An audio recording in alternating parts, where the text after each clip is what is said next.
నీ ఉన్నతమైన నామమునకు వందనములు, స్తుతి, స్తోత్రములు చెల్లిస్తున్నాం.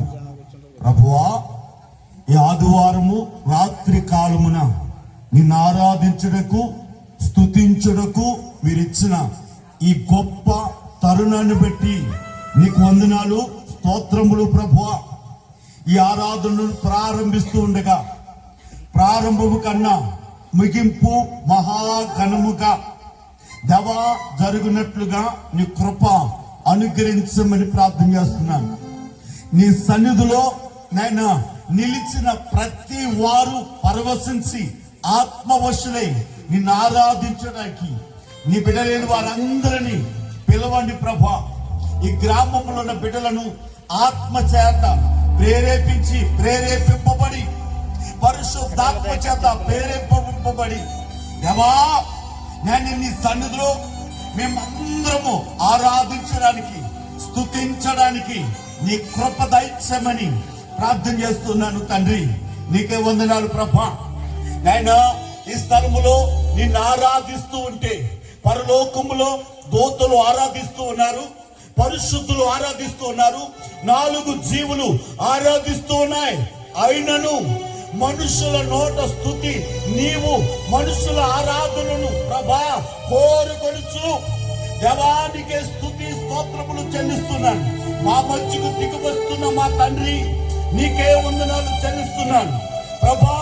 ఇక్కడ నిలుచుని నీ ప్రజల చేతులెత్తుతూ ఉండగా సమస్త మహిమ ఘనత నీకు మాత్రమే చెల్లించినట్లుగా నీ సన్నిధిలో మేమందరము నేల మట్టకు తగ్గించుకుని నీ నామము హెచ్చింపబడినట్లుగా నీ కృప దయచేయమని ప్రార్థన చేస్తున్నానయ్యా. ఏ మాత్రము అల్లరికి కట్ట కాకుండా దుష్టుని దూరపరచండి, దురాత్మను దూరపరచండి. మేమందరము ప్రభా పరిశుద్ధాత్మ స్వాధీనములో నీ యందు భయభక్తులు కలిగి యేసయ్యా నిన్ను ఆరాధించడానికి, స్తుతించడానికి నైనా నీ భాగ్యము మాకిచ్చి మమ్మలను నడిపించండి ప్రభువా. నీకే వందనాలు. మేము కొన్ని కీర్తనలు పాడుతూ ఉండగా కీర్తనలో ఉన్న కీర్తిని మీరు అందుకోనండి తండ్రి. నిన్ను ఆరాధిస్తూ ఉండగా ఆరాధనలో ఉన్న మహిమ మీరు అందుకొని నీవే పరిశుద్ధాత్మని ప్రజల మీదకు నైనా అభిషేకించి దీవించమని ప్రార్థన చేస్తూ ఉన్నాను. వాక్య పరిచర్యలో యేసయ్యా సైన్యములకు అధిపతియగు యెహోవా ఇలాగు నేను చెలవించుచున్నాడని ఆత్మ సంగములతో చెప్పుచున్న మాట చెవిగలవాడు వినును గాకని. పరిశుద్ధాత్ముడా, మహా గొప్ప దేవా, నీ ప్రజలతో నీవు నేరుగా మాట్లాడినట్లు నీ కృపను గురించి దీవించి బలపరచమని, ఈ ఆరాధన అంతా నీకు మహిమగా జరిగించమని మా మధ్యకు మంచి బోధకుడిగా, మంచి యావకుడు నాయనా కాపరిగా, యాజకుడిగా దిగి వచ్చిన యేసు ప్రభుల వారి పేరిట ఈ ప్రార్థన అడిగి వేడుకుంటున్నాను తండ్రి, ఆమేన్. వచ్చిన మీ అందరికీ ప్రత్యేకమైన వందనాలు. కూర్చోనండి.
ఏ దిక్కు లేని నాకు సర్వము నీవై, ఆదరించినది నీ కృప.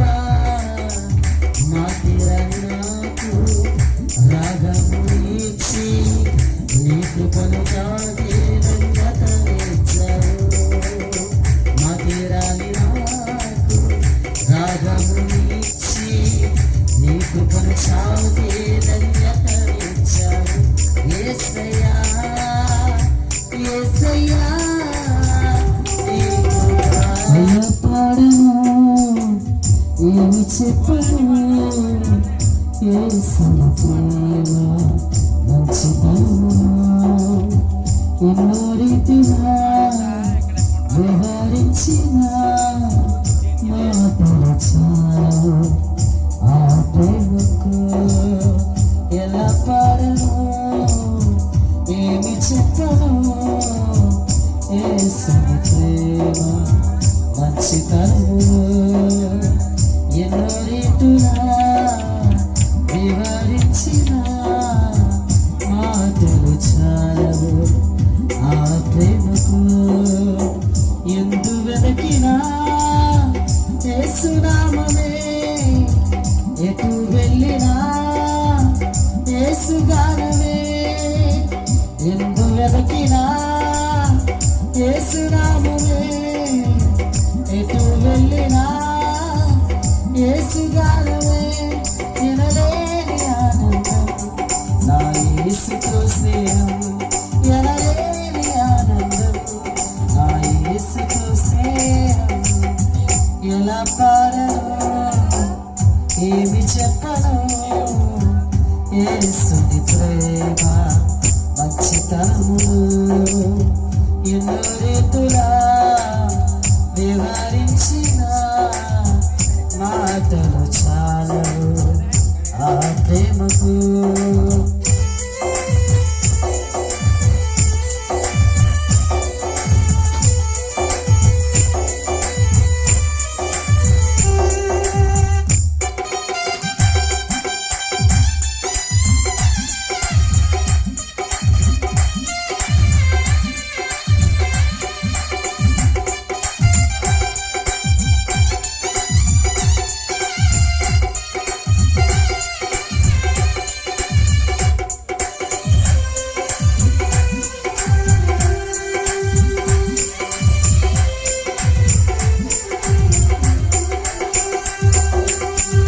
ఆకాశమంతా శిలతో రాసిన వర్ణించలేను యేసు ప్రేమను. విశ్వాసనాలలో అన్వేషించిన యేసయ్యకు సాటి ఎవరు.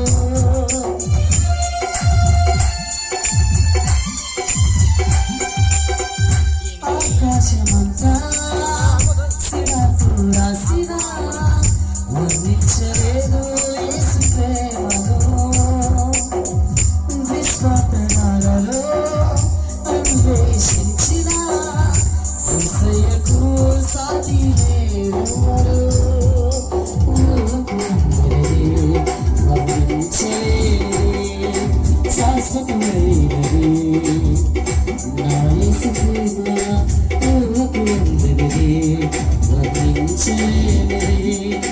శాశ్వతమైనది నా యేసు ప్రేమ. ఎందు వెదకినా యేసునామమే, ఎటు వెళ్ళినా యేసుగానమే. ఎందు వెదకినా యేసునామమే, ఎటు వెళ్ళినా యేసుగానమే.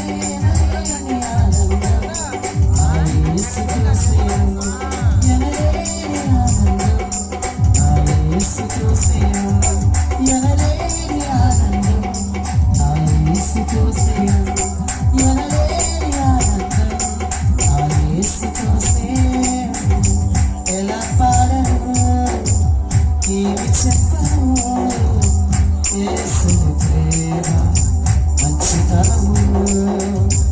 ఎన్నో రీతులా వివరించిన మాటలు చాలు ఆ ప్రేమకు ఆదుకొనును గాక. ఆయన నీ నైవేద్యములన్నిటినీ జ్ఞాపకము చేసుకొనును గాక. నీ దహన బలులను అంగీకరించును గాక. నీ కోరికను సిద్ధింపజేసి నీ ఆలోచన యావత్తును సఫలపరుచును గాక. యెహోవా నీ రక్షణను బట్టి మేము జయోత్సాహము చేయుచున్నాము. మా దేవుని నామమును బట్టి మా ధ్వజము ఎత్తుచున్నాము. నీ ప్రార్థనలన్నీ యెహోవా సఫలపరుచును గాక. యెహోవా తన అభిషక్తుని రక్షించినని నాకిప్పుడు తెలియను. రక్షణార్థమైన తన దక్షిణ హస్తబలము చూపును. తన పరిశుద్ధ ఆకాశములో నుండి అతని ఉత్తరమిచ్చును. కొందరు రథములను బట్టి కొందరు గుర్రములను బట్టి అతిశయపడుదురు. మేమైతే మన దేవుడైన యెహోవా నామమును బట్టి అతిశయపడుదుము. వారు కృంగి నేల మీద పడి ఉన్నారు. మనము లేచి చక్కగా నిలుచున్నాము. యెహోవా రక్షించుము. మేము మొరపెట్టినప్పుడు రాజు మాకు ఉత్తరమిచ్చును గాక. దేవుని పరిశుద్ధ వాక్యము మన వినుకుడులు బహుగా దీవించి ఆశీర్వదించును గాక. రెండు చేతులు పైకెత్తి మనస్ఫూర్తిగా నీ ఆలోచన అంతా ప్రభు వైపు తిప్పుకొని పైకెత్తి రెండు చేతులు పైకెత్తి దేవా నీకే స్తుతి స్తుతి స్తుతి స్తోత్రం స్తోత్రం స్తోత్రం స్తోత్రం స్తుతి స్తోత్రం. స్వరమెత్తి గట్టిగా నీ దేవుడైన యెహోవాను పూర్ణాత్మతోను పూర్ణ శక్తితోను పూర్ణ బలముతోను ఆరాధించాలి. నీ దేవుణ్ణి ఆరాధిస్తుండగా నీలో బలం ఎంతుందో నీ శక్తి ఎంతుందో పూర్ణ బలముతో పూర్ణ శక్తితో నీ దేవుని ఆరాధిద్దాం. దేవుణ్ణి ఆరాధిద్దాం. హల్లెలూయా హల్లెలూయా హల్లెలూయా.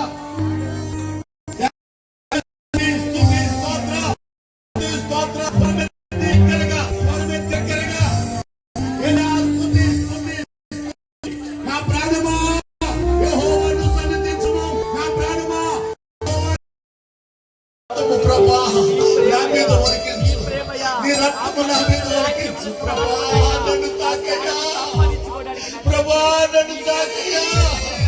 ప్రభువా నన్ను తాకయ్యా. కుష్ఠరోగులున్నాడు.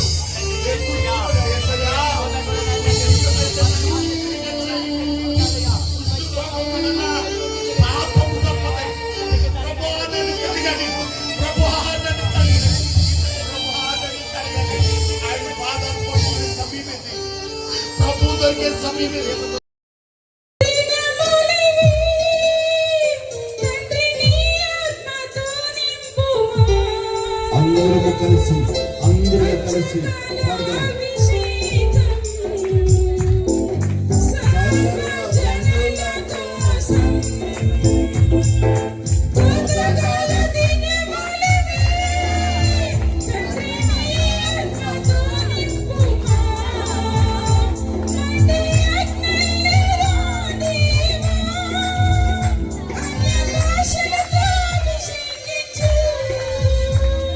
Make a single,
అభిషేకించయ్యా.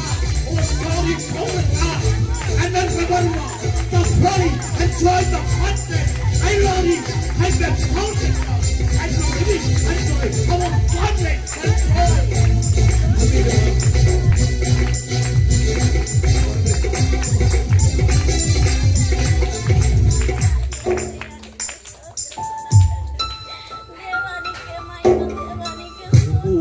మన మధ్యలో దేవుని ఆత్మ మన మధ్యలో సంచరించుతుంది.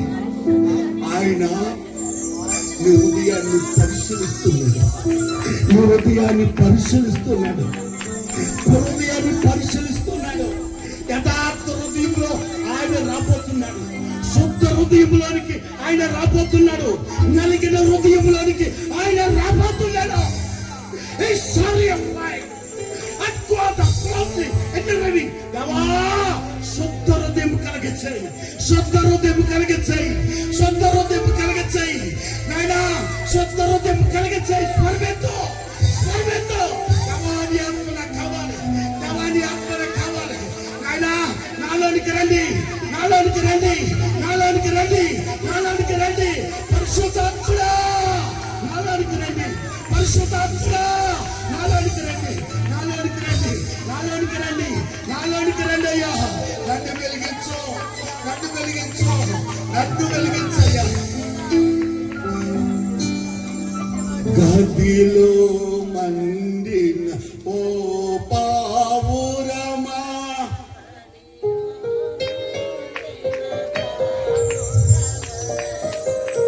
గదిలో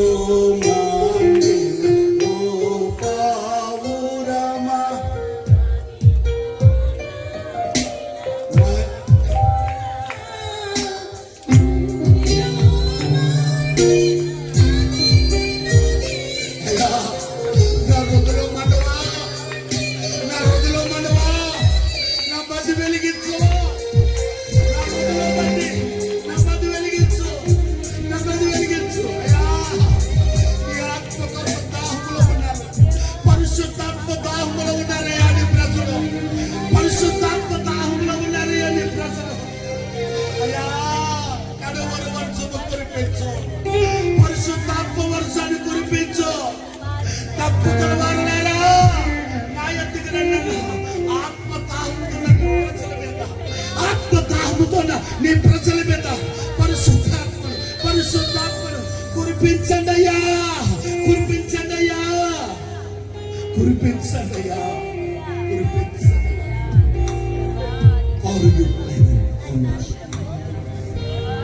ప్రార్థన చేసుకుందాం. మన మధ్యన దైవ సేవకులు వాళ్ళు గారు ప్రార్థన చేస్తారు.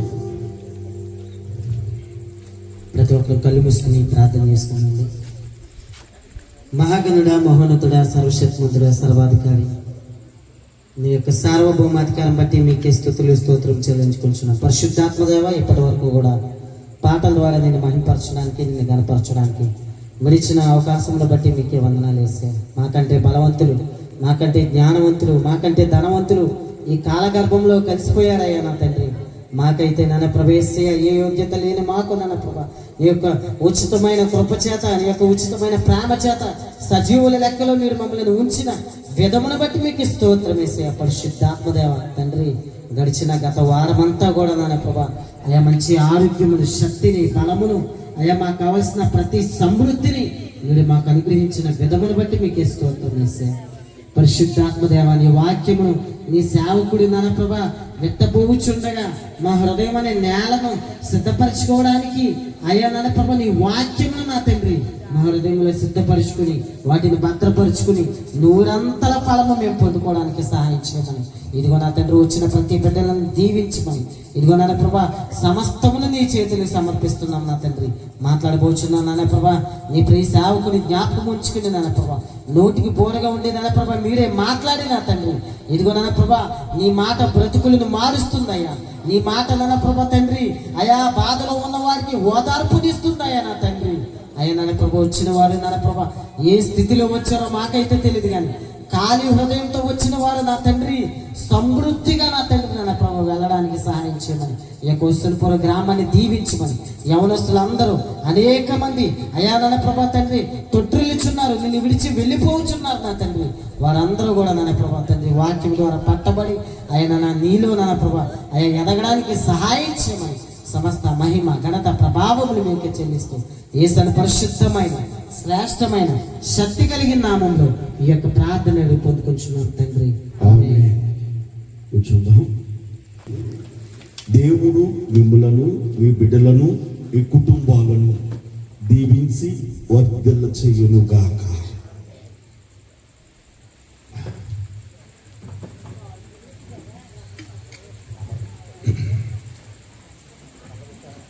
దేవుని యొక్క కృపను బట్టి కందరాడ గ్రామంలో ఒక మందిరము ఏర్పాటు చేయబడింది. మీ అందరినీ కూడా 26వ తారీఖు లక్షవారం నాడు ఆ మందిరము ప్రతిష్ట ప్లస్ సువార్త కూడిక. ఇప్పటి వరకు మన గ్రామంలో చాలా మంది దైవజనులు, విశ్వాసులు, యవనస్తులు మన చుట్టూ ఉన్న ప్రాంతాల నుండి సువార్త ప్రకటించడానికి మన గ్రామంలోనికి వచ్చారు, మనలను వెలిగించారు, మనము తీసుకున్నాం. ఇప్పుడు మనం వెలిగింపబడ్డాం. మనము అనేకులకు వెలిగినివ్వటానికి ఇప్పుడు మనం ఏం చేయాలి? ప్రకాశించాలి. కాబట్టి సువార్త కోడికలు ఏర్పాటు చేస్తున్నాం, మన గ్రామంలో ఏర్పాటు చేస్తున్నాం. ప్రతి 3 నెలలకు ఒకసారి సువార్త కూడికను ఏర్పాటు చేస్తున్నాం. మొన్న చెదరాడు గ్రామంలో సువార్త కూడిక ఏర్పాటు చేస్తాం. మీరందరూ వచ్చారు, ఘనముగా దేవుడు జరిగించారు. రెండో సువార్త కూడిక కందరాడ గ్రామంలో జరుగుతుంది. దానికి అంతటికి మీరు ఆ మందిర ప్రతిష్టకు సువార్త కూడికు మిమ్మల్ని అందరినీ ప్రేమపూర్వకంగా ఆహ్వానం తెలియజేస్తున్నాను. మీరందరూ రండి. నాకు అలాగనే ప్రవీణ్ ఆటోలు ఉంటాయి, ఇంకా మీకు తక్కువ వస్తే వీళ్ళిద్దరే మీకు ఆటోలు అరేంజ్ చేస్తారు. మరి అంటే మీ అందరినీ కూడా మీరు పిలవడమో లేకపోతే ఆటోలు వరకు మీ అందరినీ ఏర్పాటు చేయడం మరి అంటే చూసుకుంటుంది. మీరందరూ కూడా మీరు రండి, మనమందరూ దేవుని కార్యాన్ని చూద్దాం. అలాగే ఆ మందిరం కొరకు 26వ తారీఖును దేవుడు మంచి వాతావరణం ఇచ్చి సువార్తను ఘనముగా చాటడానికి దేవుడు కృపచూపులాగిన మీరందరూ ప్రార్థనలో జ్ఞాపకం చేసుకునండి. దేవునికి స్తోత్రం. హల్లెలూయా. అలాగే మనకి కీబోర్డ్ ప్లే చేస్తున్న తమ్ముడు బాలు పాస్టర్ ట్రైనింగ్ అయింది. సువార్త కొరకు దేవుని పరిచయం కొరకు సిద్ధపడుతున్నాడు. తమ్ముడు కొరకు మీరు ప్రార్థనలో జ్ఞాపకం చేసుకునండి. ఇప్పుడు యవన బిడ్డలందరూ కూడా మీరు ప్రార్థనలో జ్ఞాపకం చేసుకునండి. ఇప్పుడున్న యవన బిడ్డలు, పురుషులందరూ కూడా దేవుని పరిచర్యలో ఏదో ఒక పనిలో వాడబెట్టాలని నా ఆకాంక్ష. పాటలు పాడేవాడు ఇలాగ ప్రతి దాంట్లో కొందరినైతే ప్రార్థనా పరులుగా, కొందరిని దేవుని వాక్యాన్ని బోధించేవారిగా చేయాలని నా ఆశ.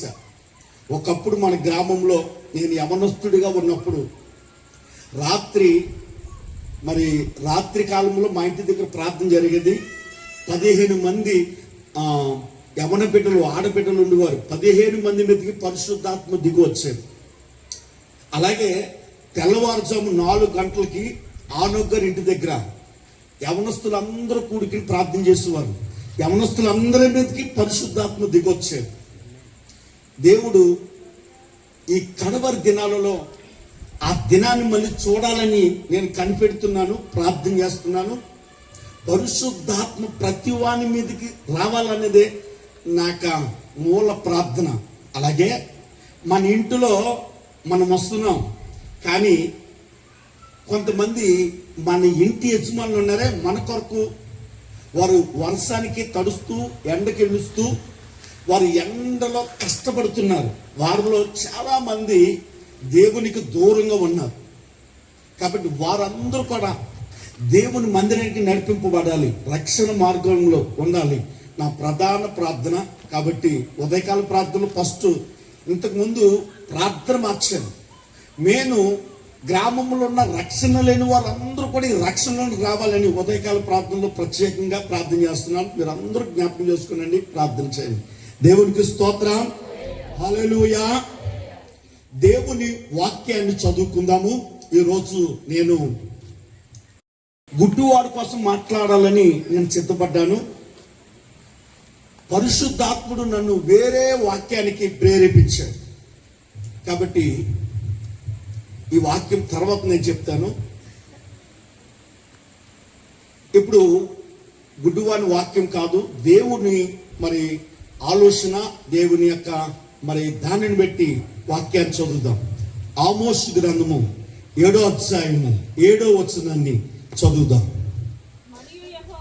మరియు యెహోవా తాను మట్టపు గుండు చేత పట్టుకుని గుండె పెట్టి చక్కగా కట్టబడిన ఒక గోడ మీద నిలవబడి ఇట్లు దర్శన రీతిగా నాకు కనబరచెను. యెహోవా, ఆమోసు నీకు ఏమి కనబడుచున్నదని అడగగా, నాకు మట్టపు గుండు కనబడుచున్నదని నేనంటిని. అప్పుడు యెహోవా నా జనులకు ఇశ్రాయేలీయుల మధ్య మట్టపు గుండు వేయబోచున్నాను, నేనికను వారిని దాటిపోను. చిన్న ప్రార్థన. మీరందరూ కూడా, నేను కాదు మీతో మాట్లాడేది, పరిశుద్ధాత్ముడే మాట్లాడాలి, పరిశుద్ధాత్ముడే మాట్లాడాలి. పరిశుద్ధుడైన మా ప్రభువా, లేఖనములను మీరు దీవించి లేఖనముల నుండి దేవా మాతో మాట్లాడుటకు, మమ్మలను కట్టుటకు మా మధ్యకు దిగిరండి.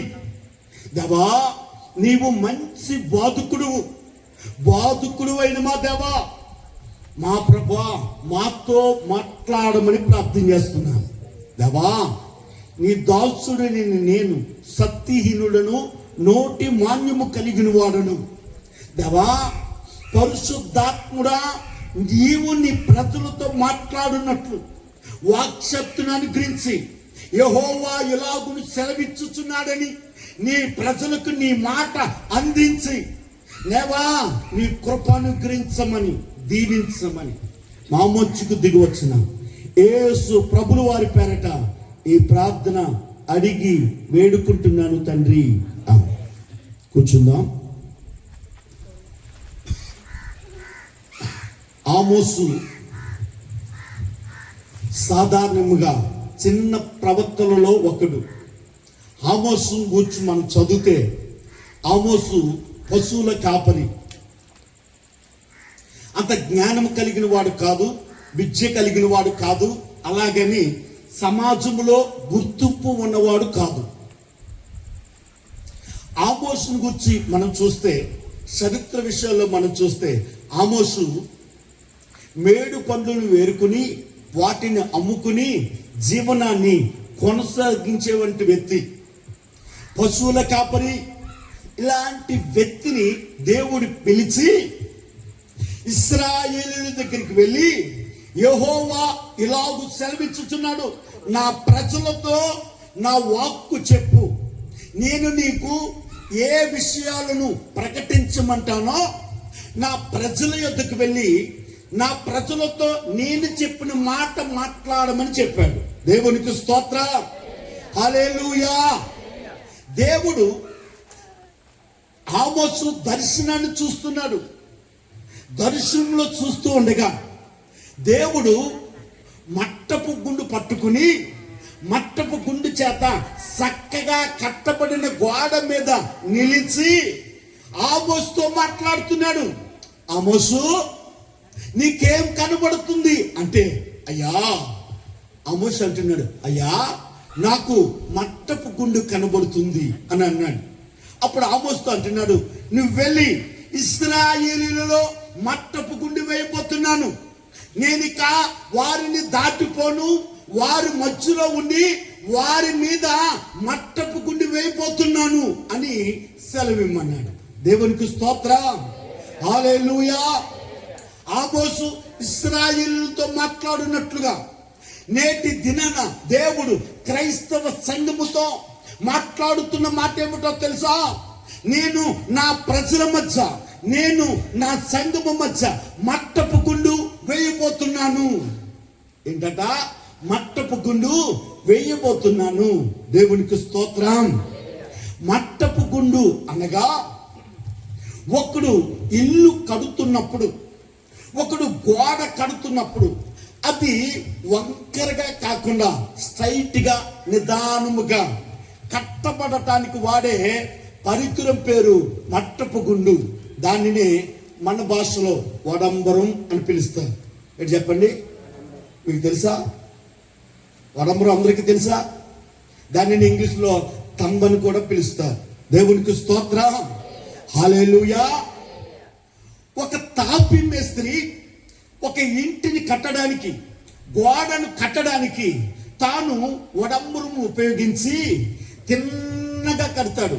వడంబరము ఉపయోగించకుండా కడితే ఆ గోడ ఎలా ఉంటుందంటే వంకర టెంకరగా ఉండి అది కూలిపోతుంది.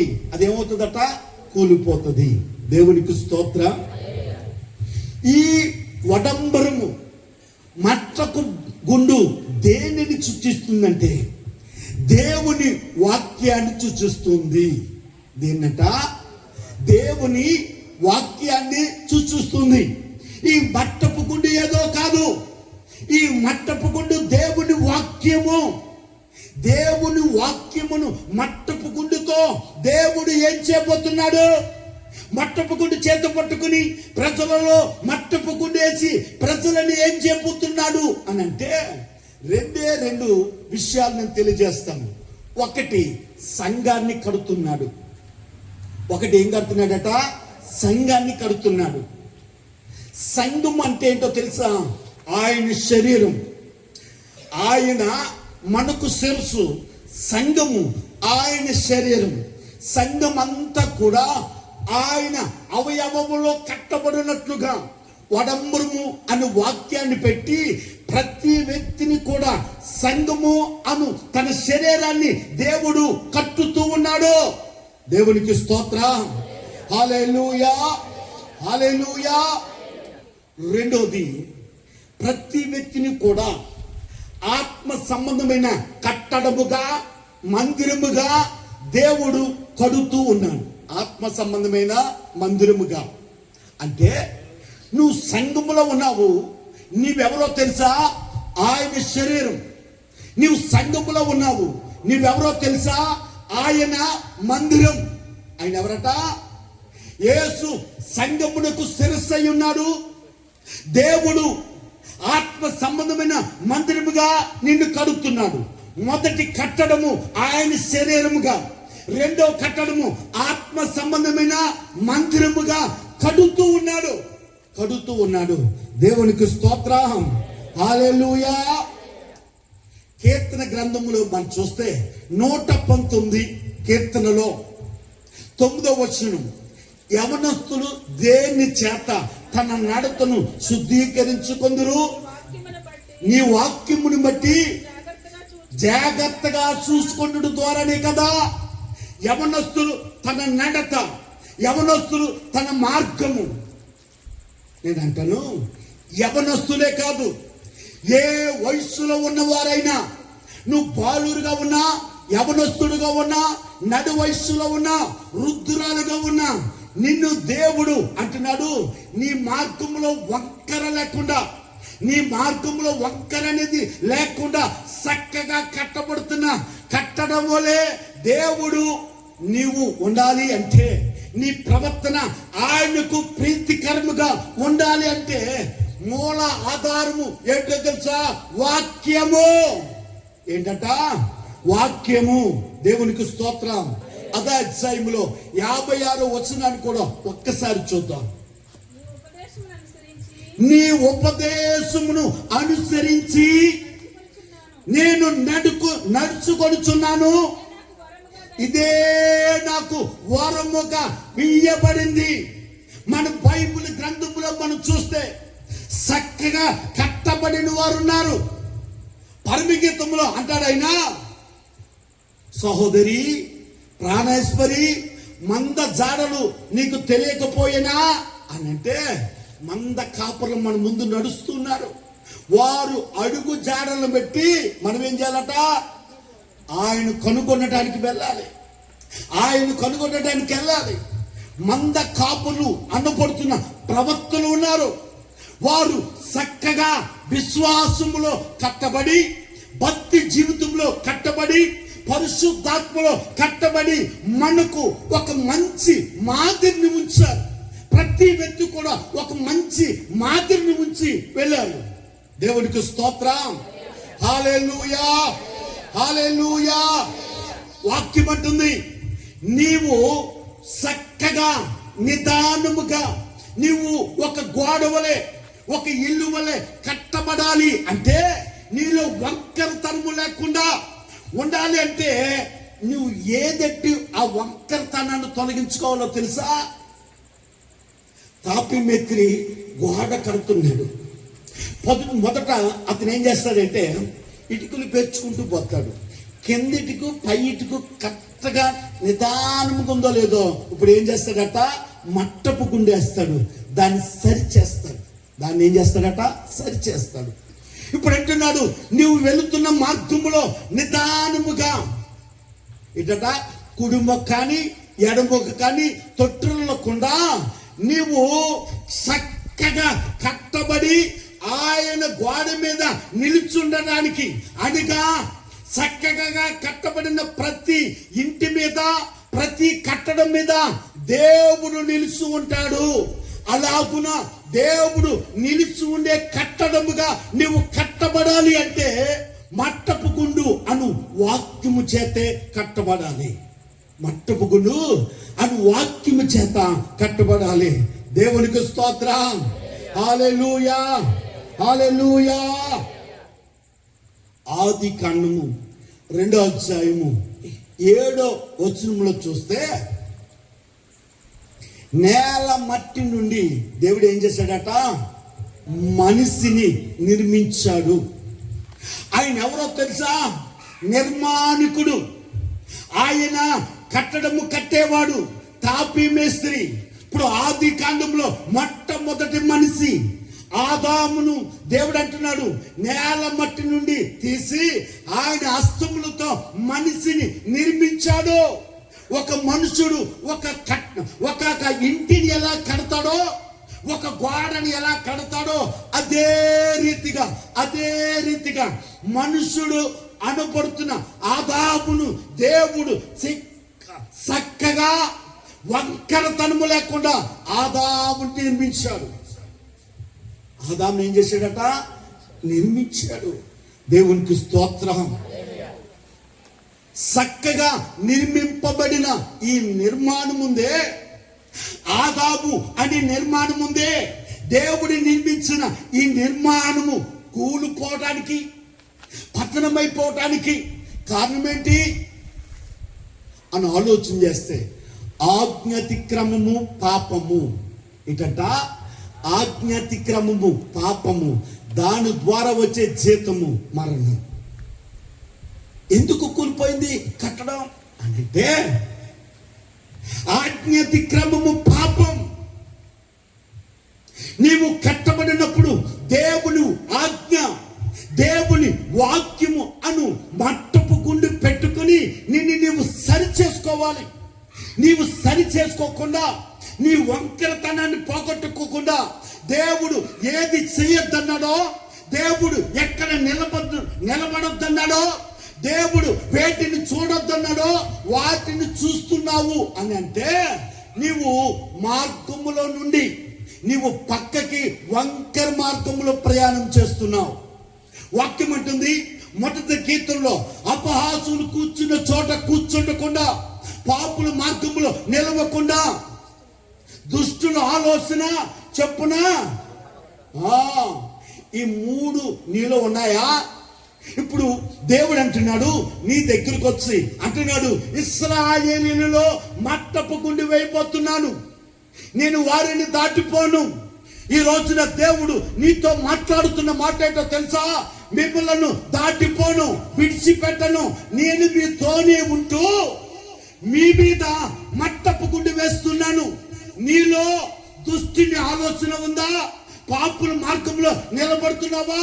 అపహాసులు కూర్చున్న చోట కూర్చుంటున్నావా అని ఆయన వాక్యమనే మట్టపు గుండి వేసి సరిచూస్తున్నాడు. మట్టపు గుండి వేసినప్పుడు గోడ ఎక్కడ వంకరతనము కలిగిందో, గోడ ఎక్కడ మరి కుడి ఎడముకు తొట్టునిందో ఎలా కనబడుతుందో, దేవుడు వాక్యము మట్టపు గుండి వేసి నిన్ను కొలుస్తున్నప్పుడు నీలో ఉన్నది ఏం కనపడుతుందో తెలుసా?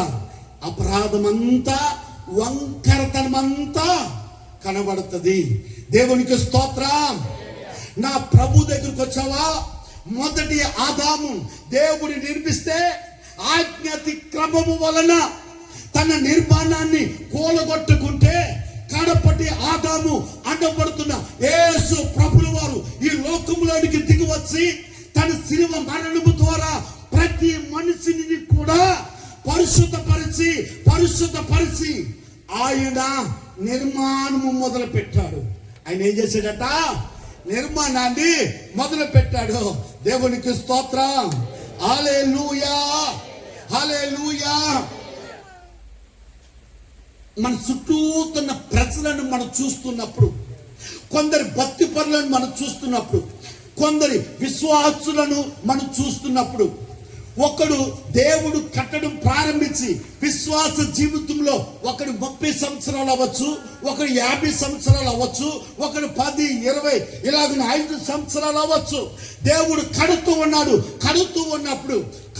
ఉన్నప్పుడు చాలా మంది అంటారు, ఒకప్పుడు నేను పరిశుద్ధాత్మ పూర్ణుడనండి, ఇప్పుడేమైంది? పడిపోయాను. ఏమైంది? ఈ కట్టడం ఏమైంది? పడిపోయాను. ఎందుకు పడిపోయావు? నీ వాక్యాన్ని బట్టి వంకరతనాన్ని తీసుకోలేదు, వంకరతనాన్ని తొలగించుకోలేదు అంటున్నారు. ఒకప్పుడు నేను ప్రార్థనాపరుని, ఒకప్పుడు నేను అభిషేకం పొందిన వాడిని, ఇప్పుడేంటి? నాలో అభిషేకం లేదు, నాలో ఆ ప్రార్థనాత్మ లేదు అంటే కారణం ఏంటో తెలుసా? దేవుడు నిన్ను కొలుస్తున్నప్పుడు, దేవుడు వడంబరం పెట్టి వాక్యాన్ని పెట్టి నువ్వు కొలవబడుతున్నప్పుడు దేవుడు వాక్యము అను వడంబరాన్ని పెట్టి సౌలును కొలిచాడు. సౌలును కొలిచినప్పుడు సౌలులో ఏముందో తెలుసా? అసూయ అను వంకరతనము దేవునికి కనబడింది. అసూయ అనే వంకరతనము, దేవుని ఆజ్ఞ పాటించకపోవడము అనే వంకరతనము కనబడింది. దేవుడు వడంబరం పెట్టి కొలిసి సౌలులో మరి ఈ వంకరతనాన్ని చూసి సరి చేసుకోపోవడం చూసి దేవుడు ఏం చేశాడో తెలుసా? దేవుని సౌలులో ఉన్న తన ఆత్మని తీసివేశాడు. సౌలులో తన ఆత్మని ఏం చేశాడట? తీసివేశాడు. దేవునికి స్తోత్రం. హల్లెలూయా. నీలో ప్రార్థన అనుభవం ఎందుకు పోతుంది? వాక్య అనుభవం ఎందుకు పోతుంది? పరిశుద్ధాత్మ అనుభవం ఎందుకు పోతుంది? పరిశుద్ధాత్మ నీలోనికి రావడం లేదు. ఎందుకో అంటే నువ్వేంటో తెలుసా? వాక్యము వడంబరాన్ని దేవుడు వేస్తున్నాడు.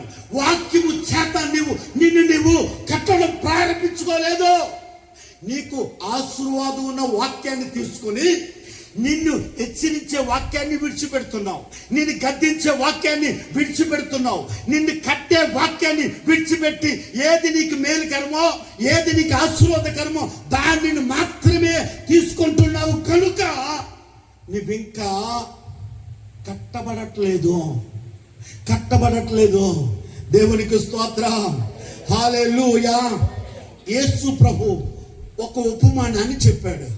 ఏంటో తెలుసా? ఇసుక మీద కట్టబడిన ఇల్లు వరదలు వస్తాయి, వానలు వస్తాయి, అది కూలిపోద్ది.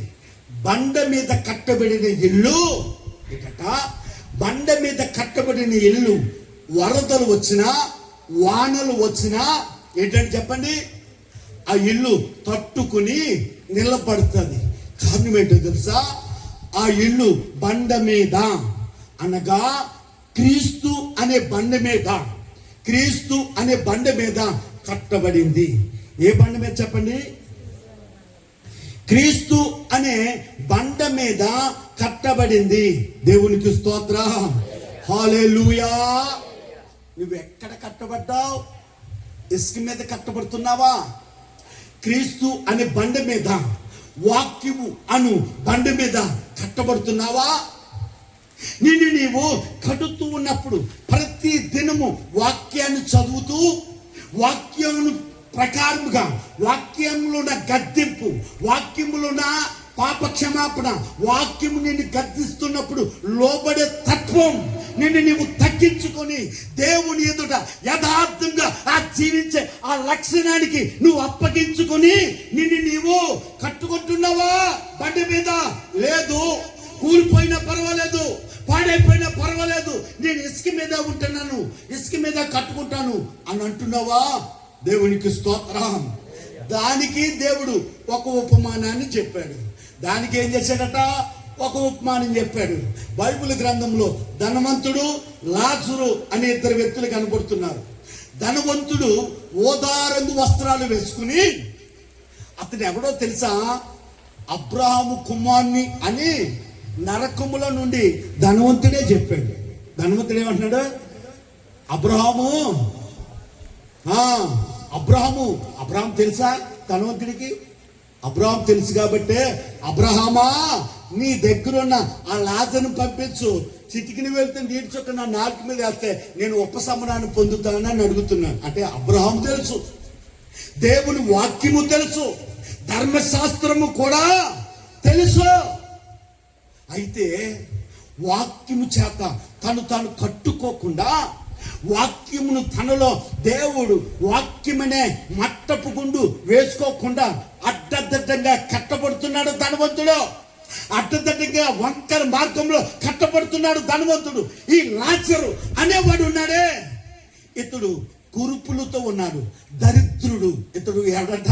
దరిద్రుడు. కానీ దేవుని వాక్యమును వెరిగి, దేవుని వాక్యమును మట్టపు గుండె చేత కట్టబడుతూ దేవునికి యథార్థముగా చక్కగా నిర్మాణము పూర్తయి చక్కగా ఉన్న ఇంటిలా తాను కట్టుకున్నాడు. దేవునికి స్తోత్రం. హల్లెలూయా. ఒకరు వచ్చారు, ఒక దినం వచ్చింది, ఇద్దరు చనిపోయారు. ధనవంతుడు చక్కగా కట్టబడ్డాడు, తనలో వంకరతనం అన్ని సరి చేసుకున్నాడు కనుక ధనవంతుడు అబ్రహాము రొమ్మున ఆనబడ్డాడు. ధనవంతుడు నరకములో ఉన్నాడు. దరిద్రుడు ఎక్కడున్నాడట? లాజరు ఎక్కడున్నాడట? అబ్రహాము రొమ్మున ఆనుకోబడ్డాడు. దేవునికి స్తోత్రం. దరిద్రుని నరకానికి, ధనవంతుని నరకానికి, దరిద్రుడైన లాజరును ఆ పరలోకానికి పంపింది ఏంటండి అని అంటే, వాక్యము అను మట్టపు గుండు. ఏంటంట? వాక్యమును మట్టపు గుండు. వాక్యమైన మట్టపు గుండు వేయబడుతున్నప్పుడు వాక్యానికి లోపడ్డావా? వాక్యానికి లోబడి నిన్ను నీవు కట్టుకుంటున్నావా? తనకు తాను కట్టుకున్నవాడు లాజరు, తనకు తాను అడ్డదడ్డంగా కట్టబడి కూలిపోయిన వాడు ధనవంతుడు. దేవునికి స్తోత్రం. హల్లెలూయా, హల్లెలూయా. ఇప్పుడు దేవుడు నీతో మాట్లాడుతున్న మాట ఏంటో తెలుసా? ఇశ్రాయేలులతో మాట్లాడిన దేవుడే ఇప్పుడు మనతో మాట్లాడుతున్నాడు. ఇశ్రాయేలీయులు శరీర సంబంధమైన ఇశ్రాయేలీయులు, మనము ఆత్మ సంబంధమైన ఇశ్రాయేలీయులము. మనం ఎవరు చెప్పండి? ఆత్మ సంబంధమైన ఇశ్రాయేలీయులము. వారు శరీర సంబంధమైన ఇశ్రాయేలీయులు. వారు మనము కూడా వాక్యం అంటుంది ఇశ్రాయేలీలే. దేవునికి స్తోత్రం, హల్లెలూయా. వారు అబ్రాహాముకి వెళ్తారు, మనము అబ్రాహాముకి వెళ్తాం. అంటే మనము వారు ఒకటే కదా. దేవునికి స్తోత్రం. విందాం. మత్తయి సువార్త 16వ అధ్యాయము 17వ వచనం చదువుదాం.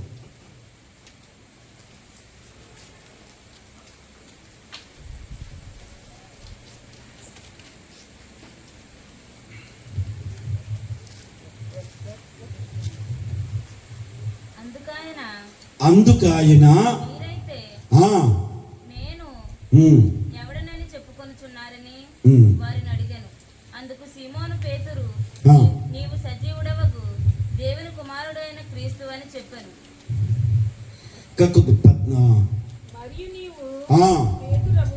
పేతురువు బండ మీద దేవునికి స్తోత్రం, హల్లెలూయా. దేవుడు అంటున్నాడు, పేతురు నువ్వు కేప అని పిలువబడతావు. ఏంటంట అంటే ఏంటో తెలుసా? బండ. ఈ బండ మీద నా సంఘాన్ని కడతాను. ఏమన్నాడు చెప్పండి? బండ మీద సంఘాన్ని కడతాడు. బండ ఎవరో తెలుసా? నిషేధింపబడిన రాయి క్రీస్తుకు మూలరాయి అయిన ఒక కట్టడము చక్కగా అది చక్కగా నిర్మింపబడాలి అంటే ప్రాముఖ్యమైనదో తెలుసా? పునాది. ఆ పునాదికి మూలరాయే యేసు ప్రభులు వారు. ఆ పునాదికి మూలరాయి ఎవరంట? యేసు ప్రభు వారు. పేతురు నువ్వు కేప, నువ్వు రాయి అని పిలువబడతావు. ఈ బండి మీద నా సంఘాన్ని కడతాను నేను. దేవుడు కట్టే పనిలో ఉన్నాడు. దేవుడు నిన్ను ఆయన సంఘముగా, నిన్ను ఆయన శరీరముగా కట్టడము పని ప్రారంభించాడు. పరిస్థితి ఏంటో తెలుసా? దౌర్భాగ్యమైన స్థితి ఏంటో తెలుసా? దేవుడు కట్టడం ప్రారంభించి దాదాపుగా ఆ కట్టడం పూర్తవుతుంది అనే లోపు పడిపోతున్నాడు. దేవుడు కట్టడం ప్రారంభించి పునాది వేస్తున్నప్పుడు పడిపోతున్నాడు. ఆత్మీయ స్థితిలో పడిపోతున్నారు కొందరు. దేవుడు కట్టడం ప్రారంభించి పునాది దశలో కొందరు పిల్లర్స్ దశలో కొందరు, స్లాబ్ దశలో కొందరు ఇలాగున కట్టబడుతున్నారు. ఆత్మీయ స్థితిలో దిగజారిపోతున్నారు, ప్రార్థనలో దిగజారిపోతున్నారు, వాక్యంలో దిగజారిపోతున్నారు. వాక్యంలో ఏం చేస్తున్నాడట? దిగజారిపోతున్నాడు. కానీ నా ప్రభు ఏంటో తెలుసా?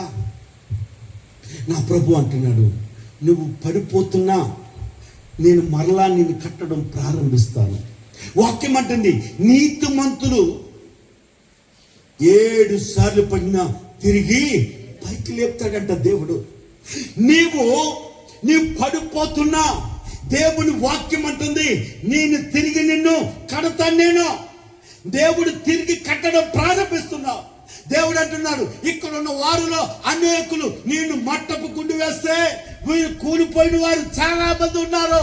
కూలిన ప్రతి వారిని తిరిగి నేను కట్టుతూ ఉన్నాను. నేను నిర్మాణకుడను. దేవునికి స్తోత్రం, హల్లెలూయా, హల్లెలూయా. కనుక దేవుడు ఏం చేస్తున్నాడు తెలుసా? మట్టపు గుండు వేస్తున్నాడు.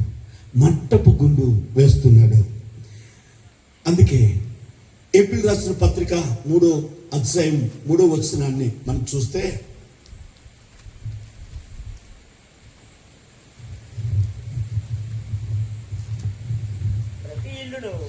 ప్రతి ఇల్లును ఎవడైనా ఒక్కని చేత కట్టబడును, సమస్తమును కట్టినవాడు దేవుడే. దేవుని స్తోత్రం చెప్పండి, హల్లెలూయా. ప్రతి ఇల్లు కట్టబడుతుంది. ప్రతి ఇల్లును కట్టేది ఎవడో తెలుసా? ప్రతి ఇల్లును కట్టేది దేవుడే. ఇక్కడ నిర్మాణకులు 2 ఉన్నారండి. ఎవరు చెప్పండి? నిర్మాణకులు 2 ఉన్నారు. ఒకటి క్రీస్తు నిన్ను కడుతూ ఉంటే, అంత్యక్రీస్తు కూడా నిన్ను కడుతూ ఉన్నాడు. దేవుడు నిన్ను కడుతూ ఉంటే కట్టబడుతున్న ఈ కట్టడాన్ని కూల్చడానికి, చక్కగా కట్టబడుతున్న ఈ కట్టడాన్ని కూల్చడానికి అపవాది ఏం చేస్తున్నాడు తెలుసా? గర్జించే సింహం వలె ఏం చేస్తున్నాడట? తిరుగుతున్నాడు. నీ కట్టడాన్ని పాడు చేసి, దేవుడిని చక్కగా కడుతూ ఉంటే నీ భక్తి జీవితాన్ని పాడు చేసి, విశ్వాస జీవితాన్ని పాడు చేసి, నీ ఆత్మ పూర్ణితమైన నీ జీవితాన్ని పాడు చేసి అపవాది ఏం చేస్తున్నాడు తెలుసా? తనకు అనుకూలమైన రీతిగా ఆయన కట్టుకుంటున్నాడు. నీవు నీ దేవుడైనా నీ కొరకు ప్రాణం పెట్టిన యేసు ప్రభు చేతిలో నిర్మాణింపబడుతున్నావా? అపవాది చేతిలో, దుష్టుని చేతిలో, దుష్టత్వములో నిర్మింపబడుతున్నావా? దేవునికి స్తోత్రం.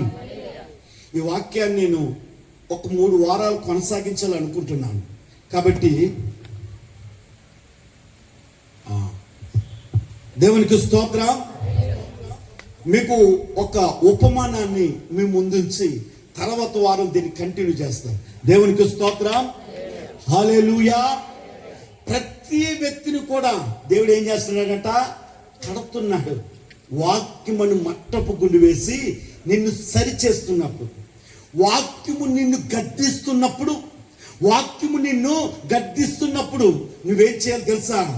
లోబడుతనం ఉంటే, వాక్యానికి లోబడేతనం ఉంటే, వాక్యం అంటుంది నీలో ఉన్న ఆ వంకరతనం పోయి దేవుడు చక్కగా నిన్ను కట్టడం ప్రారంభిస్తాడు.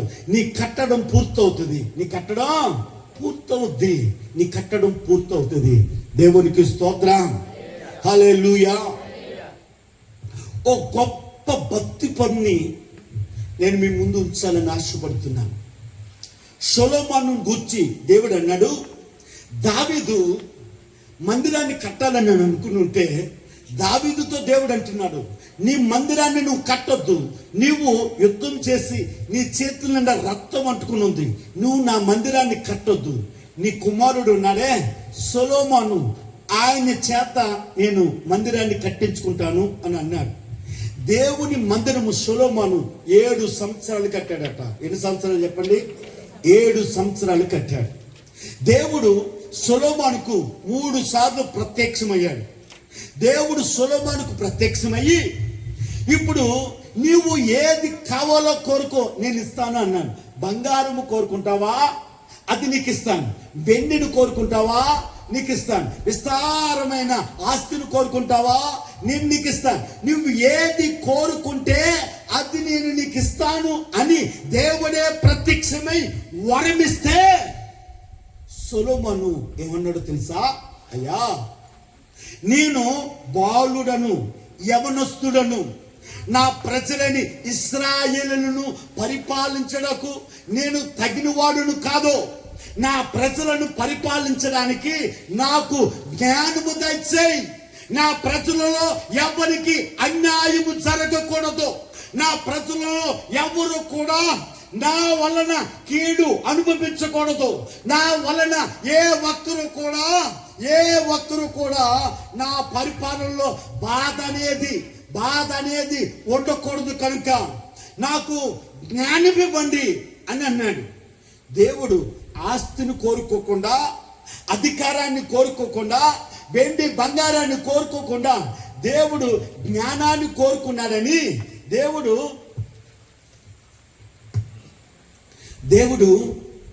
సొలొమోనుకి జ్ఞానమిచ్చి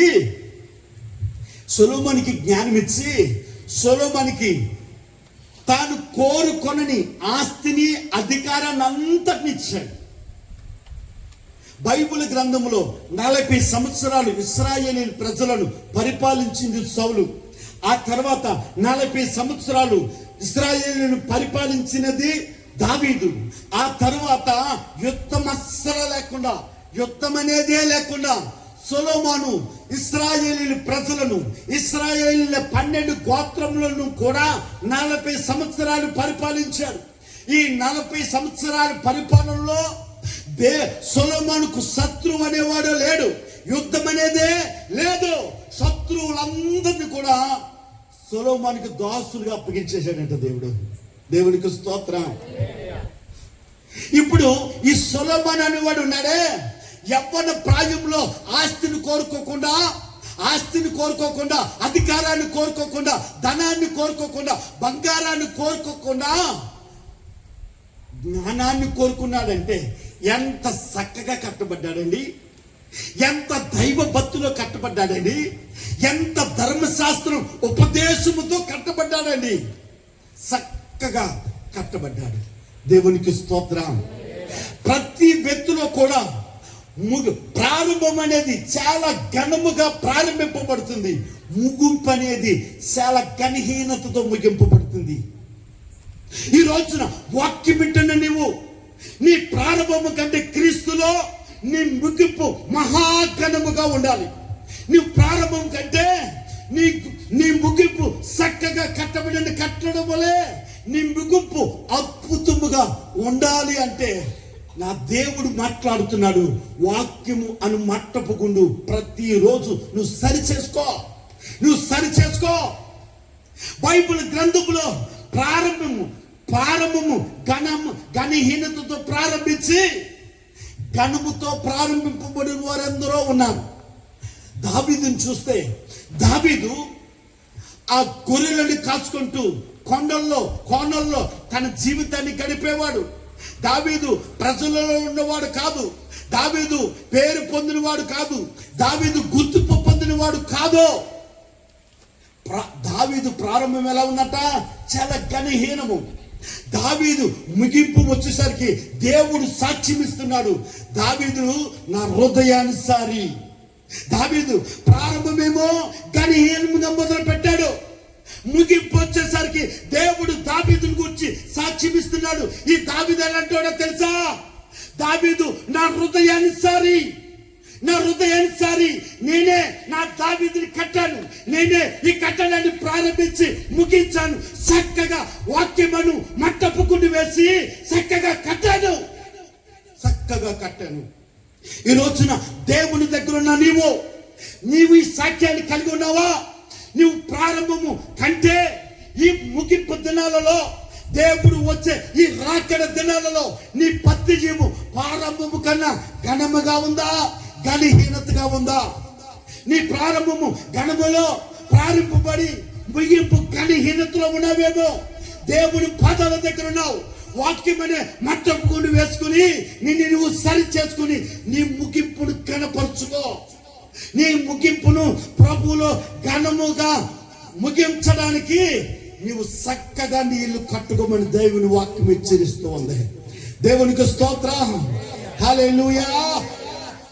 సొలొమోను మనం చూస్తే, సొలొమోను 1005 కీర్తనలు రాశాడట, 300 సామెతలు రాశాడట. వాక్యంలో మనం చూస్తే సామెతలు రాశాడు, ప్రసంగి రాశాడు, పరమగీతము రాశాడు, ఆయన కీర్తనలో ఒక కీర్తన కూడా రాశాడు. దేవునికి స్తోత్రం. ఆ సామెతను చూస్తే మనం చూస్తున్నాం దేవుని జ్ఞానం అందులో కనబడుతుంది. ప్రసంగిని మనం చూస్తే ఈ భూమి మీద ప్రతిదీ వ్యర్థం. ఈ భూమి మీద ఏది కూడా శాశ్వత కాదు, ఇది వ్యర్థము. మనుష్యుడు ప్రయాస ఈ భూమి మీద వ్యర్థము అని రాశాడు. పరమగీతం వచ్చేసరికి ఆయన దేవునికి మనుషుకున్న సంబంధాన్ని, దేవునికి మనుషుకున్న ప్రేమ తత్వాన్ని రాశాడు. ఆయన ఆ మాట వాక్యాన్ని రాస్తే దేవునికి మనుషున్న ఆత్మీయత, దేవునికి మనుషుకున్న సంబంధము, దాని భావము చూస్తూ ఉంటే అద్భుతం. అంత ఆత్మీయ స్థితిలో పరమగీతంలో ఉన్న ఆత్మీయత ఏ గ్రంథంలో కూడా కనపడదు, ఎక్కడా కనపడదు. అంత అద్భుతంగా ఆత్మీయంగా రాశాడు.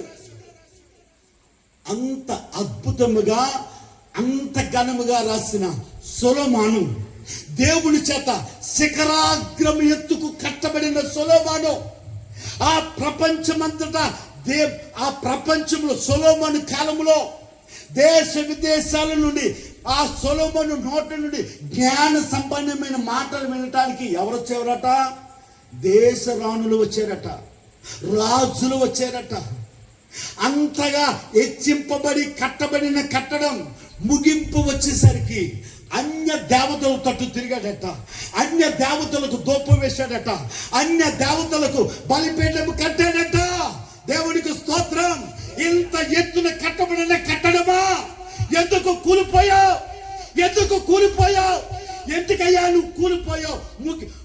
ప్రారంభము అద్భుతంగా ప్రారంభించి ముగింపు వచ్చేసరికి దౌర్భాగ్య స్థితిలో ముగించావేంటయ్యా అన్నట్టే వాక్యం అంటుంది, నేను వాక్యముని మట్టపుకుండు నన్ను సరిచేయలేదు, వాక్యానికి నన్ను నేను అప్పగించుకోలేదు, వాక్యానికి నేను అప్పగించుకోలేదు.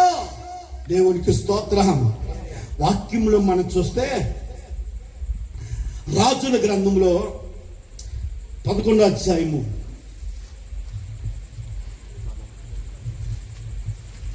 2వ వచనం చూడండి.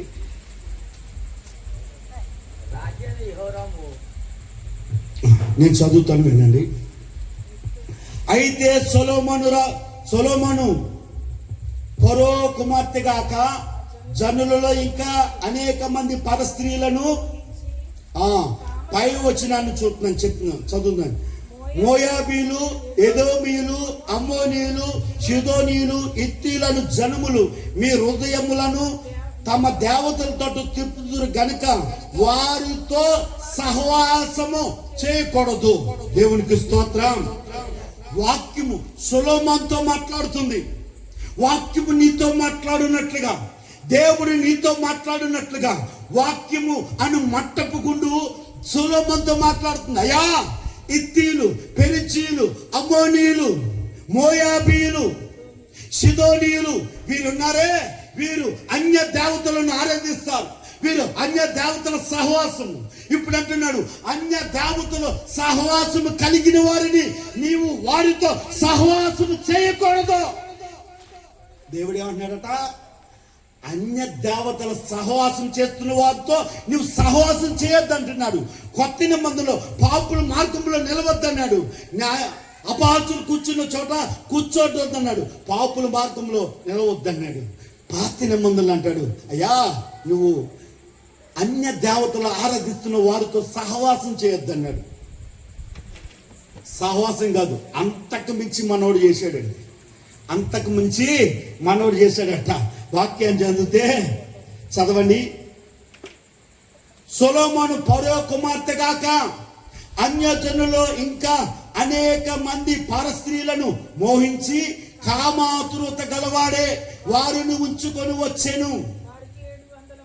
700 మందిని పెళ్లి చేసుకున్నాడట. ఎవరినండి? అన్య దేవతల ఆరాధించే వారిని 300 మందిని ఉంచుకున్నాడంట. మహాగణుడే ఆయన. దేవునికి స్తోత్రం. హల్లెలూయా, హల్లెలూయా. వీరు సొలొమోను హృదయాన్ని ఏం చేశారట? అన్య దేవతల తట్టు తిప్పారట. అన్య దేవతలకు దూపం వేసేటట్లుగా, అన్య దేవతలకు ఆరాధించేటట్లుగా, అన్య దేవతలకు బలిపీఠము కట్టేటట్లుగా చేశారట. సొలొమోను, దేవుడు నీకు వాక్యాన్ని ఇవ్వలేదా? ధర్మశాస్త్రాన్ని ఇవ్వలేదా? దేవుని వాక్యముతో ప్రతిదినము నిన్ను నువ్వు చక్కగా, ఇప్పుడు తాపి మేస్త్రి గోడ కడుతున్నాడు. ఒక రాయి అడ్డదడ్డంగా ఉంది, దాన్ని ఏం చేస్తాడు? లెవెల్కి దాన్ని ఏం చేస్తాడు? చెక్కుతాడు కదా. చెక్కుతాడా లేదా? ఇప్పుడు వాక్యం అనే వడంబర వేసి, మట్టపు గుండి వేసి నువ్వు వాక్యముతో చెక్కబడలేదా? నీ దేవుడు వాక్యం ఏం చెప్పింది, నువ్వేం చేస్తున్నావు అని అంటే, అసలు ఇశ్రాయేలీయులు రాజులకు, ప్రవక్తలకు, న్యాయాధిపతులకు దేవుడు ఏ ఆజ్ఞ ఇచ్చాడు అని ఆలోచిద్దాం. దేవుడు ఏ ఆజ్ఞ ఇచ్చాడు అని చూస్తే, ద్వితీయోపదేశకాండము 17వ అధ్యాయము